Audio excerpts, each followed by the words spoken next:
अस्सलाम वालेकुम।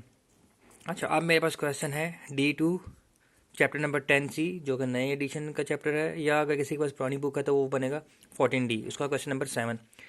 ये एक ट्रेपेजोइडल जो है डायग्राम दी हुई है, ठीक है, जिसमें उसने जो है डायमेंशंस दी हुई है हमें डिफरेंट।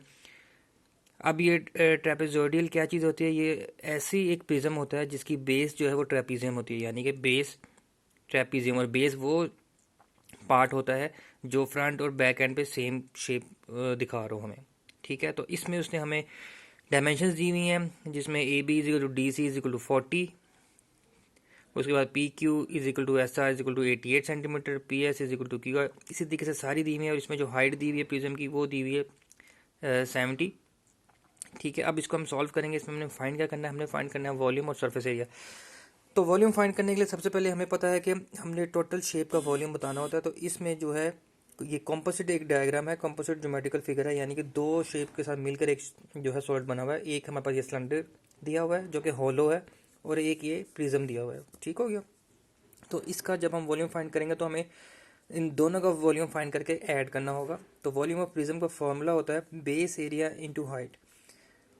और अगर आप ये देखें बेस, तो ये एक शेप बन रही है ट्रेपीजियम की, ठीक है। और ट्रेपीजियम का जो है बेस एरिया फाइंड करने का फॉर्मूला होता है उसकी पैरेलल साइड्स का sum 1/2 into parallel sides, sum of parallel sides into height, ठीक है। तो पैरेलल साइड इसकी कौन सी बनेगी? एक ये बनेगी 88, और इसकी पैरेलल साइड दूसरी कौन सी है? 44, ठीक है। और इसकी जो हाइट बनेगी वो हमारे पास बनेगी इस जो शेप की हाइट दी हुई है, यानी कि यहाँ से लेके यहाँ तक जो परपेंडिकुलर हमें लाइन आ रही होती है दो पैरेलल लाइन के दरम्यान, वो उसकी हाइट होती है। तो अगर हम ये देखें तो ये हाइट सेम यही है, तो इसकी हाइट बन गई 70।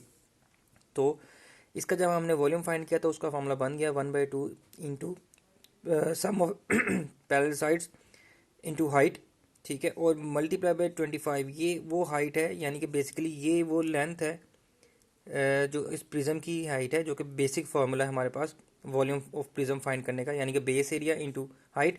इतना फार्मूला था बेस एरिया फाइंड करने का, और ये थी वो हाइट जो इस फार्मूले में हमें पुट करनी है। तो इस फार्मूले में वैल्यूज़ पुट करने के बाद मेरे पास आ गया इसका आंसर 11,200, ठीक है। अब हमने ये जो वॉल्यूम निकला है ये टोटल का निकला है, जबकि हमें ये जो सिलेंडर होलो सिलेंडर है ये माइनस करना है, ठीक है। क्योंकि ये समझ लें कि एक सुराख है जो यहाँ से लेके यहाँ तक पूरा इस प्रिज्म के अंदर से जा रहा है। तो दैट मीन ये तो अंदर से खाली है, तो इसका वॉल्यूम बीच में ऐड नहीं होगा। तो हम क्या करेंगे, इसका जो वॉल्यूम है वो इसमें से माइनस करेंगे।